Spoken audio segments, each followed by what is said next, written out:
Hi students, आज हम dissolution of partnership firm की जर्नल एंट्रीज सीखने वाले हैं। ये बहुत ही इजी है। अगर आपने रिवैल्यूएशन अकाउंट की थ्योरी सीख ली है तो आपको जर्नल एंट्री भी बहुत अच्छे से समझ में आ जाएगी। ठीक है। मैं यहाँ पे ट्राई कर रही हूँ कि बहुत ही शॉर्टकट में आपको सिखा पाऊँ और बहुत ही कम हम लिखे और ज़्यादा आपको समझ में आ जाए। बोर्ड एग्जामिनेशन में ये जो जर्नल है वो आपको 3 मार्क्स में आती ही आती है। ठीक है। ये लेसन का जो वेटेज है अब तक का, उसके हिसाब से आपको एक शॉर्ट नोट आएगी जो हमने पार्ट 1 एंड पार्ट 2 में सारा 3 मार्क्स के लिए थ्योरी जितना था वो कर लिया है।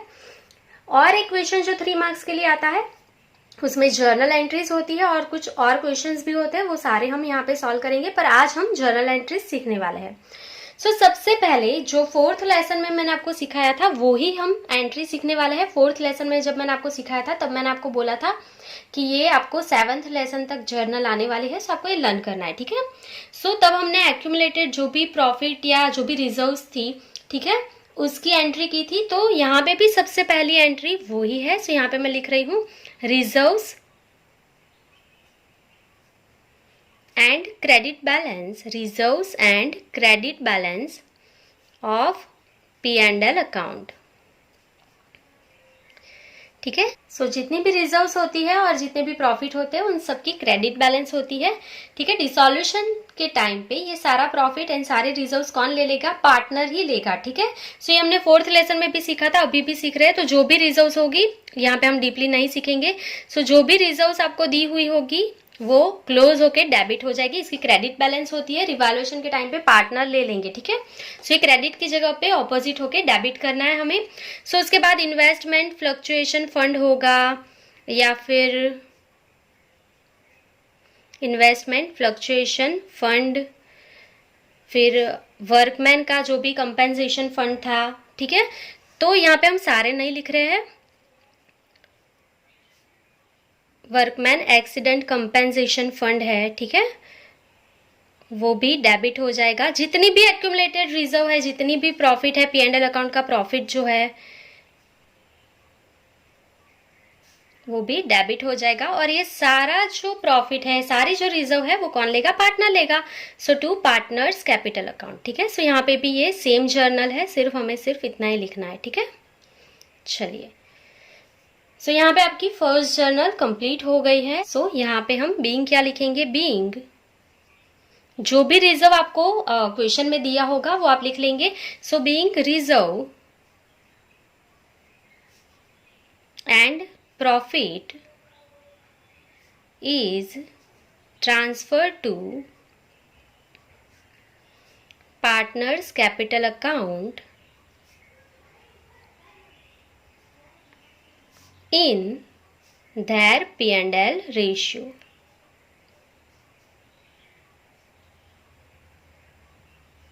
ठीक है। P&L रेशियो में हम यहाँ पे ट्रांसफर कर देंगे। ठीक है। ये जो हमने 4th लेसन में किया था वो ही है, यहाँ पे कुछ भी नया नहीं है। क्लियर? यहाँ पे हमने प्रॉफिट तो डिस्ट्रीब्यूट कर दिया है, अभी हम लॉस भी यहाँ पे डिस्ट्रीब्यूट कर देंगे। आपको पता है लॉस का डिस्ट्रीब्यूशन भी जो हमने 4th लेसन में किया था वो ही करना है। ये दोनों जर्नल तो आपको आती है, कुछ भी नया नहीं है। ठीक है। ये क्रेडिट बैलेंस थी, ये प्रॉफिट था, तो अभी डेबिट बैलेंस होगी तो क्या करेंगे? यहाँ पे हम लिख रहे हैं debit balance of P&L account. P&L account. ठीक है। अगर आपको नहीं समझ में आता है तो ब्रैकेट में आप लॉस लिख लीजिएगा, यहाँ पे ब्रैकेट में प्रॉफिट लिख लीजिएगा। पर अभी आप 12th में हो तो आपको पता होना चाहिए डेबिट बैलेंस मतलब लॉस, क्रेडिट बैलेंस मतलब प्रॉफिट। ठीक है।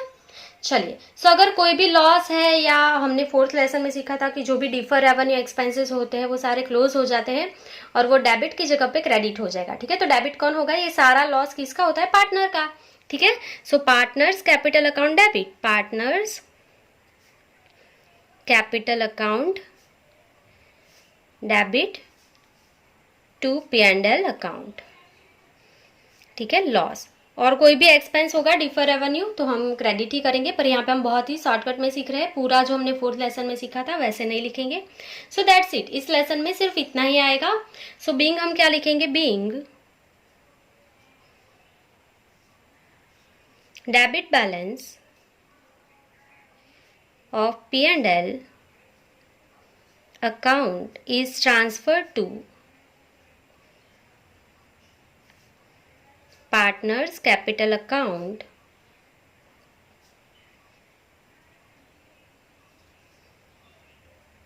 इन their P&L ratio, in their P&L ratio. अगर लॉस है तो भी P&L रेशियो में देना है, अगर प्रॉफिट है तो भी पार्टनर को P&L रेशियो में दे देना है।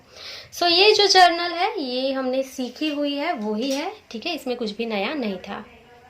चलिए अब हमारा जो लेसन है वो स्टार्ट होता है। अगर आपने रियलाइजेशन अकाउंट की शॉर्ट नोट जो है वो लर्न कर ली है तो आपको पता है सबसे पहले अभी हमें क्या करना होता है। जो भी एसेट्स के अकाउंट होते हैं उसको क्लोज करना है और उसे रियलाइजेशन अकाउंट में ट्रांसफर कर देना है, ठीक है। अभी हम यहाँ पे लिख रहे हैं number 3, when assets are close, when assets are closed and transfer to realization account। सारे एसेट्स के अकाउंट हमें क्लोज कर देने हैं और उसे हमें रियलाइजेशन अकाउंट में ट्रांसफर करना है, ठीक है। ये जर्नल बहुत ही इजी, आप कैसे लर्न करेंगे। सारी एसेट्स जो होती है उनकी डेबिट बैलेंस होती है, ये आपको पता है।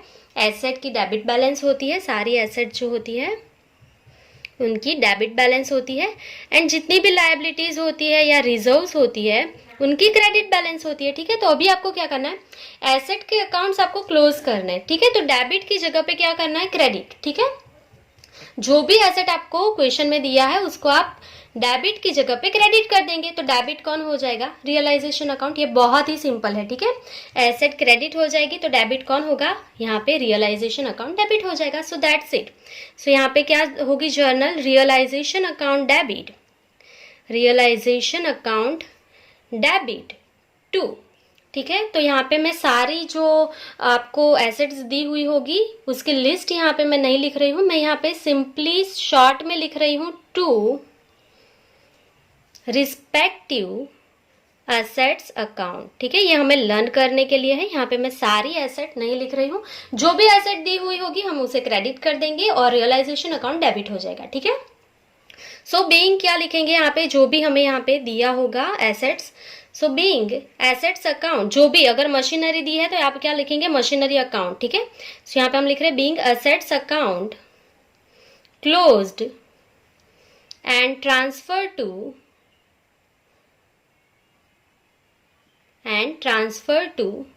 realization account at their book value, at their book value, ठीक है। बहुत अच्छे से आपको ये लर्न रखना है, ठीक है। आपको जब जर्नल लिखनी है तब लर्न रखना है कि जब एसेट्स के अकाउंट क्लोज होते हैं, तो हमने थ्योरी में भी सीखा था रियलाइजेशन अकाउंट की कि सबसे पहले हमें एसेट्स के अकाउंट बुक वैल्यू से क्लोज करने होते हैं, ठीक है। जो बुक में वैल्यू होगी उसी वैल्यू से ये थर्ड वन जर्नल आपकी करनी है। ये नंबर नहीं लर्न रखना है, ठीक है। पर एसेट्स के अकाउंट क्लोज होते हैं तो वो बुक वैल्यू से ही क्लोज होंगे, ठीक है। चलिए, ये हमारी थर्ड जर्नल जो है वो कंप्लीट हो गई है। अभी हम फोर्थ जर्नल यहाँ पे लिखेंगे। यहाँ पे मैंने जर्नल के टेबल बनाए हैं, अगर आप यहाँ पे चाहे तो अमाउंट ऐसे टिक कर सकते हैं। यहाँ पे मैंने नहीं किया है बिकॉज अभी ये आप खुद ही कर सकते हैं, ये सिर्फ समझने के लिए है पूरा। चलिए, यहाँ पे हमने कंप्लीट कर ली है 3 जर्नल। अभी हम फोर्थ वन पे जाएंगे। यहाँ पे हमने जो बात की वो एसेट्स की है। अगर आप प्रोविजंस क्लोज करना चाहते हैं, ठीक है, ये एसेट की बात हो गई। अब अगर आपको प्रोविजन क्लोज करना है तो क्या करेंगे, ये 4 जर्नल लिखेंगे। यहाँ पे मैं लिख रही हूँ number 4, when provision accounts are closed and transferred to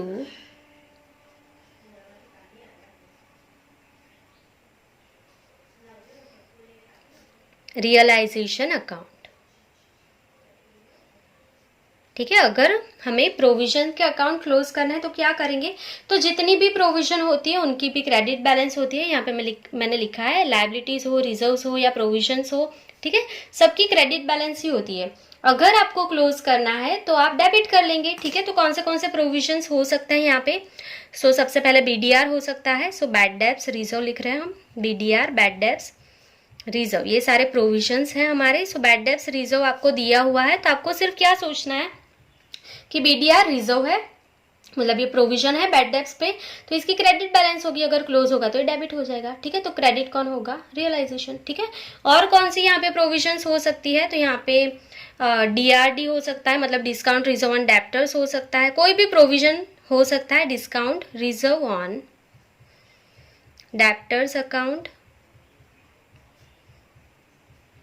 debit, या फिर डेप्रिसिएशन फंड हो सकता है, डेप्रिसिएशन फंड अकाउंट डेबिट, ठीक है। कोई भी प्रोविजन होगा तो वो डेबिट हो जाएगा सारा, यहाँ पे हम नहीं लिख रहे टू, ये क्लोज होके कहाँ पे चला जाएगा? Realization account, to realisation account, ठीक है। चलिए, सो सारे प्रोविजन की यही एंट्री होगी यहाँ पे, तो ये रियलाइजेशन में चला जाएगा। तो अभी आप सोचेंगे कि रिजर्व की भी क्रेडिट बैलेंस होती है, प्रोविजन की भी क्रेडिट बैलेंस होती है, तो ये हमने साथ में क्यों नहीं किया, ये दोनों को अलग अलग क्यों किया? तो आपको पता है कि जो भी रिजर्व्स होते हैं, एक्यूमुलेटेड रिजर्व, वो पार्टनर ले लेता है तो वो कैपिटल अकाउंट में जाता है, ठीक है। पर ये जो सारे प्रोविजंस होते हैं वो पार्टनर नहीं ले सकता, तो इसके लिए ये रियलाइजेशन अकाउंट में जाता है। तो इसके लिए रिजर्व की अलग होती है एंट्री एंड प्रोविजन की एंट्री अलग होती है, ठीक है। चलिए, सो यहाँ पे जो भी आपने प्रोविजन क्लोज किया होगा उसके लिए आप बीइंग लिखेंगे। सो बीइंग प्रोविजन, यहाँ पे मैं प्रोविजन वर्ड लिख रही हूँ, आपको क्या लिखना है? अगर बैड डेब्ट्स दिया है जर्नल में तो आप लिखेंगे बैड डेब्ट्स रिजर्व अकाउंट, ठीक है। यहाँ पे हम प्रोविजन लिख रहे हैं, being provisions account are closed and transfer to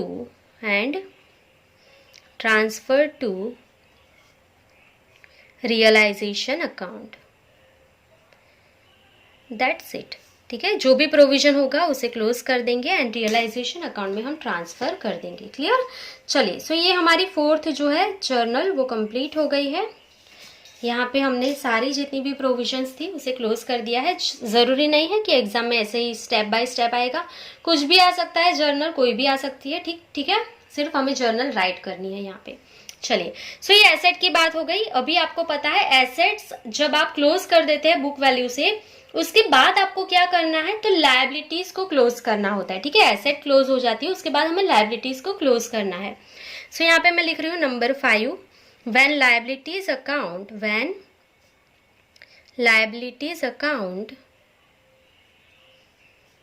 are closed and transferred to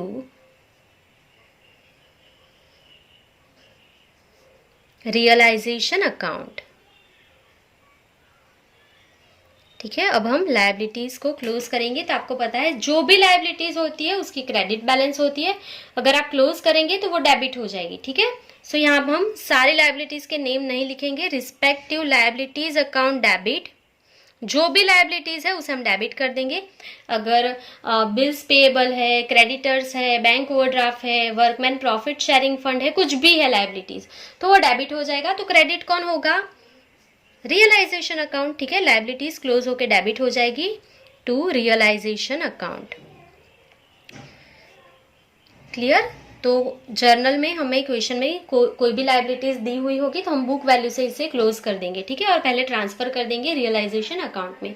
सो यहाँ पे हम क्या लिखेंगे? सो बीइंग, जो भी लायबिलिटीज दी होगी वो क्लोज हो जाएगी, ठीक है। So being liabilities accounts are closed and transfer to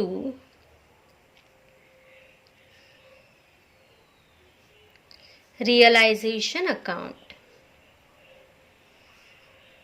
ठीक है। ये भी बुक वैल्यू से ही क्लोज होगी, अगर आपको लिखना है बीइंग में तो आप लिख लेना, ठीक है, एट देयर बुक वैल्यू, ठीक है। बुक वैल्यू से सबसे पहले हम लायबिलिटीज अकाउंट्स को यहाँ पे क्लोज कर देंगे, क्लियर। सो अब हम क्या करेंगे? So assets and provision account हमने क्लोज कर दिया और ट्रांसफर कर दिया बुक वैल्यू से रियलाइजेशन अकाउंट में, उसके बाद हमने लायबिलिटीज को भी क्लोज कर दिया। अब आपको अगर जो शॉर्ट नोट मैंने सिखाई थी वो लर्न है तो आपको पता होगा अब हमें क्या करना होता है, एसेट को सेल करना होता है, ठीक है। सारी जितनी भी एसेट्स है उसे हम सेल कर देंगे। सो यहाँ पे हम लिख रहे हैं नंबर 6, ठीक है।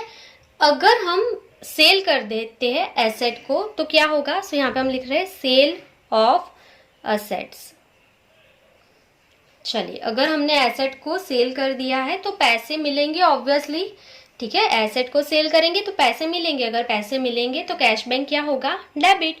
So cash and bank account debit, cash and bank account debit. जो भी पैसा मिलेगा फर्स्ट मेथड से ही जर्नल करना है, सेकंड मेथड का कहीं पे भी यूज नहीं करना है। तो ये सारा पैसा कहाँ पे जाएगा, रियलाइजेशन अकाउंट में पैसा मिलेगा तो रियलाइजेशन अकाउंट क्रेडिट होगा, ठीक है। Cash bank account debit to realisation account, clear. चलिए क्या लिखेंगे, being. So being sale of asset, being sale of asset is credited to realisation account, ठीक है। सो जो भी सेल हुआ एसेट का वो हमने रियलाइजेशन अकाउंट में क्रेडिट कर दिया है, क्लियर। चलिए, सो यहाँ पे हमने 6th वन जो हमारी जर्नल थी वो सीख ली है। आई होप कि आपको यहाँ तक समझ में आ गया है। सो ये पूरा यहाँ पे आप स्क्रीनशॉट ले लेंगे, यहाँ पे मैं आपको दिखा देती हूँ। ओके, सो ये पूरा आप यहाँ पे स्क्रीनशॉट ले लेंगे और 6th जर्नल आप यहाँ से लिख लेंगे, ठीक है। चलिए 7th वन भी मैं आपको यहीं पे दिखा देती हूँ। अगर नंबर 7, ठीक है।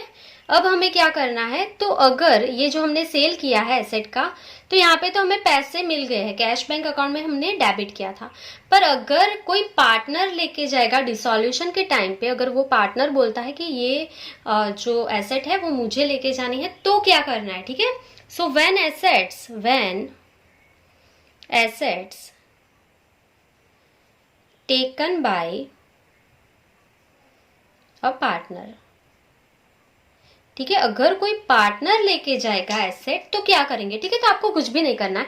अगर आपको ये समझ में आ गया है कि अगर एसेट सेल करते तो कैश बैंक डेबिट होता, रियलाइजेशन क्रेडिट होता। अगर आपने किसी पार्टनर को दे दिया है तो कैश नहीं मिलेगा, तो कैश के जगह पे ये पैसा पार्टनर के पास लेंगे। तो पार्टनर के पास से पैसा लेना है तो रियलाइजेशन तो क्रेडिट ही होगा, एसेट सेल होगी तो रियलाइजेशन क्रेडिट ही होगा। यहाँ पे कैश बैंक की जगह पे पार्टनर जो भी होगा वो डेबिट हो जाएगा, ठीक है। So respective partners account debit, उसके पास से अभी हम पैसा ले लेंगे। Respective partners account debit to realisation account, to realisation account, ठीक है। ये बहुत ही इजी है, देखो आपको ये समझ में आ गया तो ये आ ही जाएगा। हम पैसा पार्टनर के पास से ले लेंगे, जो भी ए बी सी जो भी नाम दिया होगा उससे उसको डेबिट कर देंगे। रिस्पेक्टिव पार्टनर्स कैपिटल अकाउंट, ठीक है, कैपिटल में से लेंगे, मैंने कैपिटल नहीं लिखा। Respective partners capital account debit to realisation account, ठीक है। कैश बैंक की जगह पे पार्टनर की कैपिटल में से पैसा ले लेंगे हम, ठीक है। चलिए, सो यहाँ पे क्या लिखेंगे, being asset taken by partner is credited to realisation account, clear, is credited to realisation account. So यहाँ पे हमारी 7th वन जो जर्नल थी वो भी कंप्लीट हो गई है। आई होप कि आपको बहुत अच्छे से ये समझ में आ गया है। इतना आप लिख लेंगे। अगर आपको टेक्स्ट बुक में से लिखना है, सारी एसेट जो है उसके लिस्ट लिखने हैं, सारी जो लायबिलिटीज है उसके भी लिस्ट लिखने हैं, तो वैसे भी आप लिख सकते हैं, कोई इश्यू नहीं है। पर मैंने यहाँ पे क्या ट्राई किया है कि बहुत ही कम आप जर्नल सीखिए और बहुत ही अच्छे तरीके से सीख जाए। कॉन्सेप्ट आप समझ लेंगे तो कोई भी एसेट होगी, कोई भी लायबिलिटीज होगी, आपको कभी भी प्रॉब्लम नहीं होगी, ठीक है। चलिए, सो आप इतना स्क्रीनशॉट लेके इतना लिख लेंगे। अभी हम नेक्स्ट पेज पे जाएंगे। चलिए, अभी यहाँ पे मैं लिख रही हूँ नंबर 8। तो अभी हम एसेट की बात कर रहे हैं, अभी हम लायबिलिटीज पे नहीं पहुंचे। सबसे पहले हमने सीखा कि एसेट को आप सेल कर देंगे तो क्या होगा, कैश और bank account debit to realisation account. अगर कोई पार्टनर लेके जाएगा तो partners capital account debit to realisation account. अब क्या करना है कि अगर आपने रिकॉर्ड नहीं किया है कोई भी एसेट बुक में और उसको सेल करना है, देखो डिसॉल्यूशन के टाइम पे क्या होता है, बहुत सारी एसेट्स ऐसी होती है जो रिकॉर्ड नहीं हुई होती है, पर आप सेल करेंगे तो उसके पैसे मिलेंगे आपको, ठीक है। तो क्या करना है, so when income is received from unrecorded assets, ठीक है। क्या होता है, हमने एसेट्स रिकॉर्ड नहीं किए होते हैं पर हम डिसॉल्यूशन करते हैं तो उसके पैसे मिलते हैं हमें, तो उसकी एंट्री तो करनी पड़ेगी। हमने एसेट्स रिकॉर्ड नहीं किया है पर उससे जो पैसे मिले वो हमें रिकॉर्ड करना है। तो अगर पैसे मिलेंगे तो अगेन कैश और बैंक अकाउंट डेबिट, कैश और बैंक अकाउंट डेबिट, हमें पैसे मिले हैं टू, क्या करेंगे, टू रियलाइजेशन अकाउंट। ठीक है, सो ये सेम ही जर्नल होगी यहाँ पे। अगर आपने रिकॉर्ड नहीं भी किया है एसेट तो आपको पैसे मिलेंगे तो cash bank account debit to realisation account कर देना है। ठीक है, सो बीइंग क्या लिखेंगे यहाँ पे, being amount realised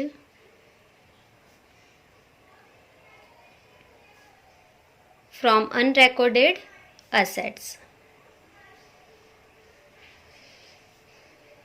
that's it. अगर आपको बोला है कि बुक में नहीं लिखा है पर उसको डिसॉल्यूशन के टाइम पे आपको उसका पैसा मिला है, तो आपको सिर्फ ये एक ही जर्नल करनी है, cash bank account debit to realisation account, that's it. ठीक है, एक ही एंट्री उसकी होगी यही। चलिए अब हम लायबिलिटीज की बात करेंगे। तो एसेट हम सारे सेल कर देते हैं। ठीक है, उसके बाद हम क्या करते हैं, लायबिलिटीज को पे करते हैं। ठीक है, हमने रियलाइजेशन अकाउंट की शॉर्ट नोट में सीखा था स्टेप बाय स्टेप कि सारी एसेट को अभी सेल कर देंगे।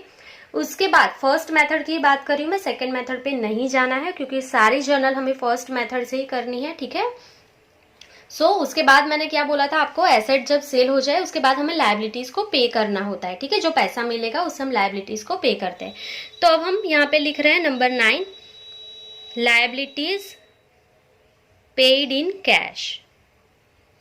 अगर आप लायबिलिटीज को पे कर रहे हो कैश में, ठीक है, तो कैश क्या होगा, यहाँ पे कैश को पे करना है तो कैश गोज आउट, तो कैश क्रेडिट हो जाएगा, तो डेबिट कौन होगा, रियलाइजेशन अकाउंट।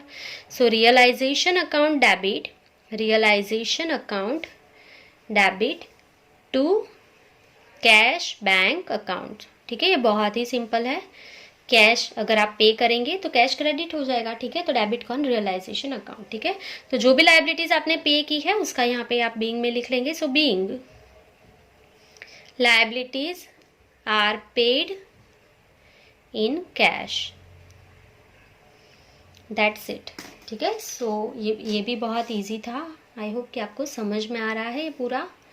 चलिए अभी हम नेक्स्ट देखेंगे। तो अगर आपने कैश में नहीं पे किया है लायबिलिटीज और कोई पार्टनर पे करना चाहता है ये लायबिलिटीज, तो क्या होगा। ठीक है, so number 10 when liabilities payment is accepted by a partner। ठीक है, अगर कोई पार्टनर पे करना चाहता है तो देखो आपको यही लर्न करना है। अगर कोई पार्टनर पे करेगा तो आप उसको पैसे दे देंगे। ठीक है, आपके कैश बैंक मतलब कैश बैलेंस में से कम नहीं होंगे, बैंक बैलेंस में से कम नहीं होंगे, आप उसको उसके कैपिटल अकाउंट में पैसे दे देंगे। ठीक है, तो डेबिट तो कौन होगा, रियलाइजेशन अकाउंट ही होगा। सो आपको सिर्फ ये एक ही जर्नल लर्न रखनी है तो दूसरी भी हो जाएगी। सो रियलाइजेशन अकाउंट डेबिट। ठीक है, अभी कोई पार्टनर पे करेगा तो उसको पैसा हमें देना है। फर्म किसको पैसा देगा, पार्टनर को, तो पार्टनर के कैपिटल में दे देगा। सो यहाँ पे क्या लिखेंगे, 2, जो भी पार्टनर है। So respective partners capital account. ठीक है, हम पार्टनर को पैसा दे देंगे। सो यहाँ पे हम लिख रहे हैं बीइंग पार्टनर, जो भी नाम होगा वो लिख लेंगे। Being partner has accepted liabilities for payment.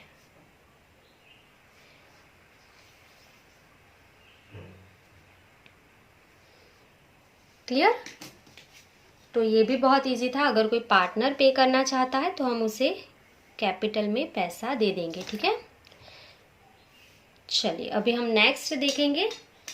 जैसे कि एसेट्स होती है जो अनरिकॉर्डेड होती है, ठीक है, डिसॉल्यूशन के टाइम पे आप उसको सेल करेंगे तो उसका पैसा मिलेगा। सेम वे में लायबिलिटीज भी ऐसी होती है जो बुक में आपने रिकॉर्ड नहीं की है, फिर भी डिसॉल्यूशन के टाइम पे आपको पता चलता है कि ये पे करना है।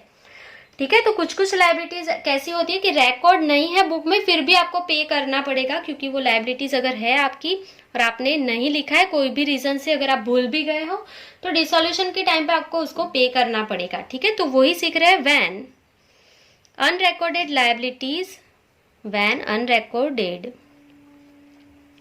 Liabilities is paid. ठीक है, जो भी बोला होगा कि आपको पे करना बाकी है तो आप पे कर देंगे। अगर तो कैश बैंक क्रेडिट हो जाएगा और रियलाइजेशन डेबिट। सेम ही जर्नल होगी ये और ये, ठीक है, ये दोनों सेम ही होगी। अगर आप चाहे तो आप दोनों कंडीशन साथ में लिख सकते हैं, ठीक है। आप पहले लिख लेंगे लायबिलिटीज पेड इन कैश और स्लैश करके लिख सकते हैं when unrecorded liabilities is paid. तो दोनों की जर्नल सेम होगी, सिर्फ बीइंग अलग होगी, इसके लिए मैंने आपको सेम नहीं दिखाया जर्नल, मैं बीइंग के लिए ही अलग से लिख रही हूँ, ठीक है। सेम वे में ये 8-1 जो है और 6-1 जो थी शायद हमारी, हाँ 6-1 थी, वो सेम ही होगी, ठीक है। तो आप अगर बीइंग नहीं लिख रहे हो तो आप कंबाइन कर लेना उसको, तो आपको जर्नल कम लर्न करनी पड़ेगी। चलिए, so again realization account debit, realization account debit, और पे तो करना ही है, तो कैश बैंक क्या हो जाएगा, क्रेडिट हो जाएगा टू कैश और बैंक अकाउंट। चलिए, सो बीइंग लिख लेंगे, being unrecorded liabilities is paid.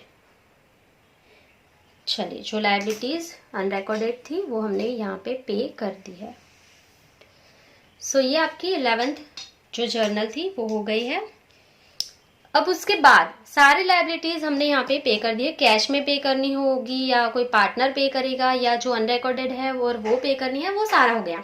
अब क्या करना है हमें, सो अब डिसॉल्यूशन का जो भी एक्सपेंस है वो पे करना होता है हमें, ठीक है। तो उसकी जर्नल यहाँ पे लिख लेंगे। सो यहाँ पे हम लिख रहे हैं number 12, when dissolution expenses paid by firm, ठीक है। डिसॉल्यूशन का जो भी एक्सपेंस है वो फर्म पे करने वाली है, ठीक है। तो क्या करना है आपको, तो पैसे ऑफ कोर्स यहाँ पे करने हैं, तो आपको क्रेडिट ही करना है कैश बैंक अकाउंट। तो डेबिट क्या होगा, realization account. So realization account debit to, ठीक है, डिसॉल्यूशन एक्सपेंस पे कर रहे हैं तो कैश गोज आउट, ठीक है। सो इसके वजह से टू कैश और बैंक अकाउंट, ठीक है। Being dissolution expenses paid, being dissolution expenses paid, that's it, clear।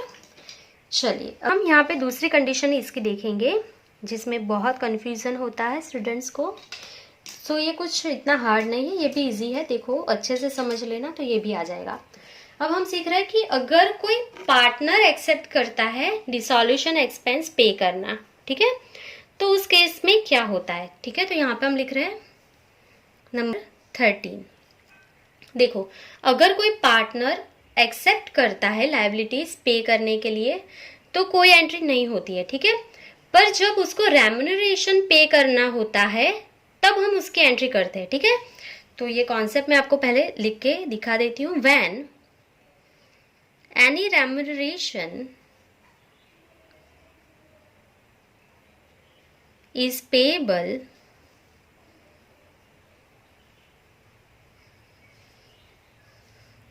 to respective partner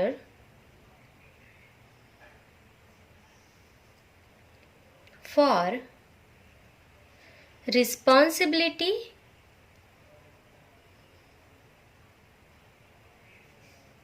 of dissolution, ठीक है। ये क्या होता है कि जब कोई पार्टनर जो है वो डिसॉल्यूशन की सारी रिस्पॉन्सिबिलिटी ले लेता है तो फर्म उसे रेम्यूनरेशन पे करता है, ठीक है। तो उस केस में आपको क्या एंट्री करनी है, तो फर्म रेम्यूनरेशन पे करेगा पार्टनर को, तो कैपिटल अकाउंट में ही पे करेगा, पार्टनर को कैश में कुछ भी नहीं देगा, ठीक है। फर्म पार्टनर को कैश में कुछ भी नहीं देता है, उसके कैपिटल अकाउंट में क्रेडिट करेगा। तो डेबिट कौन हो जाएगा, रियलाइजेशन अकाउंट, ठीक है। ये बहुत ही सिंपल है, realization account debit, realization account debit to जो भी पार्टनर है जिसने रेम्यूनरेशन देना है आपको, तो उस पार्टनर को कैपिटल अकाउंट क्रेडिट कर देंगे, ठीक है। So to respective partners capital account, clear. Being remuneration is paid to partner, clear, being remuneration is paid to partner.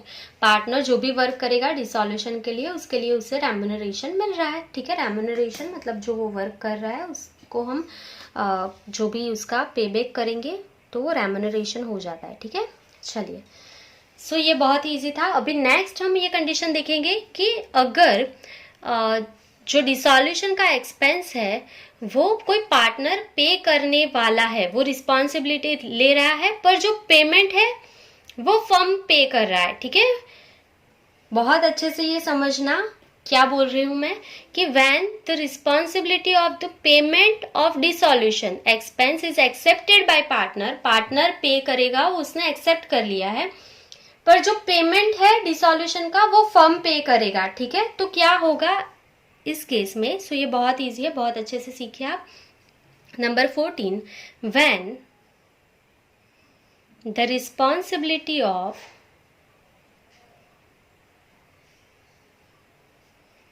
The payment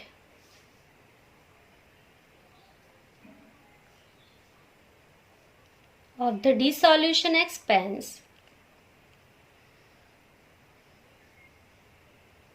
is accepted by a partner but payment is made by the firm, ठीक है। Payment कौन करेगा? यहाँ पे firm करेगा। तो ये वाले केस में क्या होगा, तो फर्म जो है वो पेमेंट कर रही है, तो अगेन आपको ये वाली जर्नल देखनी है, ठीक है, उसके रिलेटेड ही ये जर्नल होगी। तो सिर्फ पार्टनर पे करने वाला है, पर पैसा कौन दे रहा है? फर्म ही दे रहा है, ठीक है।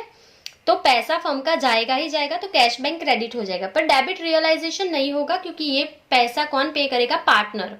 तो सिर्फ आपको ये समझना है, ये केस में आपको सिर्फ क्या करना है, जो भी पार्टनर होगा, respective partners capital account debit, respective partners capital account debit to cash bank account. पैसा तो किसका जाएगा? फर्म का ही जाएगा ये वाली कंडीशन में, पर ये सिर्फ पार्टनर पे करेगा, रियलाइजेशन में नहीं लेके जाना है, ये पार्टनर पे कर देगा, तो पार्टनर के कैपिटल अकाउंट में हम डेबिट कर रहे हैं। तो यहाँ पे हम लिखेंगे being dissolution expense, being dissolution expense is paid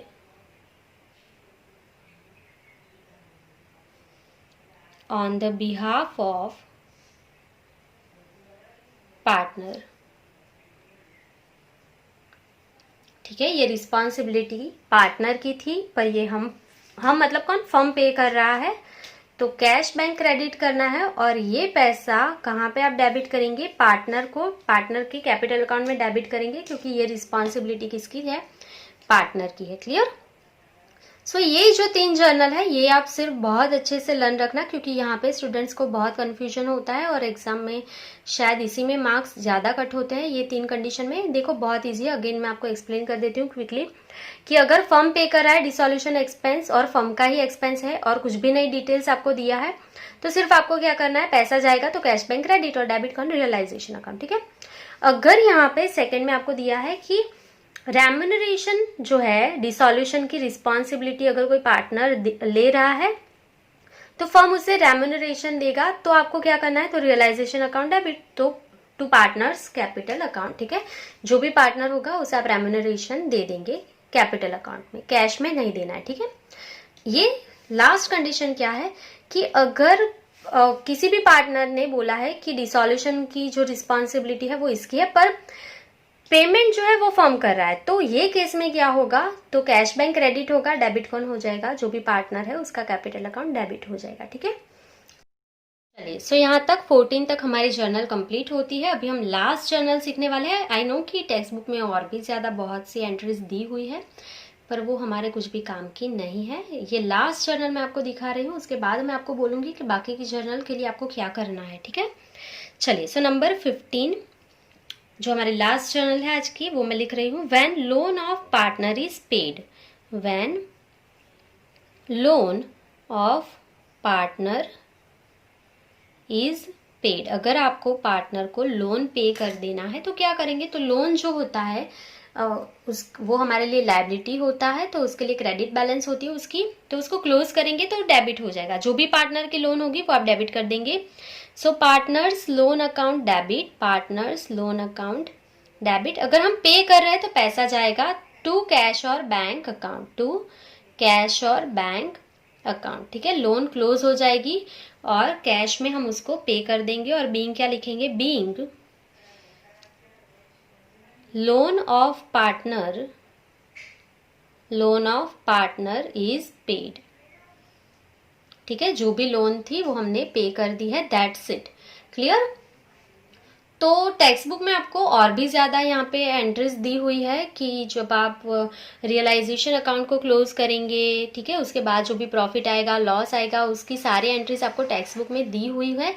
पर जब हम जर्नल लिख रहे हैं यहाँ पे तो हम रियलाइजेशन अकाउंट क्लोज नहीं करेंगे। वो लॉन्ग सम के लिए जर्नल काम के लिए थी, पर हम लॉन्ग सम यहाँ पे कभी भी कैलकुलेट नहीं करते हैं ये वाले लेसन में। ये साल हो या कोई भी और साल हो, ठीक है, जब भी हम कैलकुलेट करते हैं तो लॉन्ग सम ये वाले लेसन में से कभी भी नहीं आते हैं। ठीक है, सो अगर आपको रियलाइजेशन अकाउंट क्लोज करना है तो वो बहुत है, अगर बहुत ही ईजी होगा आपके लिए। क्या करना है आपको, प्रॉफिट है तो आप क्या करेंगे, कैपिटल में तो क्रेडिट ही होगा, तो डेबिट कौन होगा, रियलाइजेशन अकाउंट। ठीक है, अगर लॉस है तो कैपिटल अकाउंट डेबिट होगा, तो क्रेडिट कौन होगा, रियलाइजेशन अकाउंट। ठीक है, ये जो है वो अगर आप रियलाइजेशन अकाउंट बनाते तो ये जर्नल आती। ठीक है, हमारी जर्नल में एक प्रॉफिट या लॉस आएगा तो हम डायरेक्टली उसको क्लोज कर देंगे।